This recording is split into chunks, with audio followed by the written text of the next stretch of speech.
Já tě zdravím u nového videa. Dneska ti ukážu takový rychlej lifehack.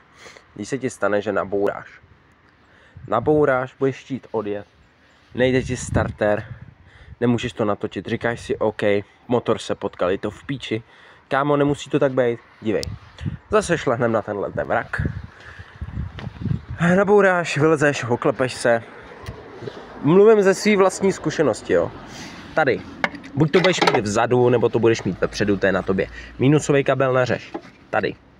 Tady je všechen ten problém. Zvládneš to udělat na místě, jestli jsi chytrej. Tady máš červený kabel, který ti vede dovnitř. Tam je pojistka. Když nabouráš, tak ta pojistka vyletí a tenhle ten červený drát, vymrdaný, tak vyletí ven. Tudíž ti to nedává, tady máš vlastně někde plusku jako připojený, ale nedobíjí ti to, nejde ti starter, nejde ti topení, nejde ti nic. Takže když ti tohle všechno nepůjde, to zjistíš po pár kilometrech, že se ti vybije baterka, tak rozmrdáš tu krabičku, na který otevřeš, nevím, jak se to dělá.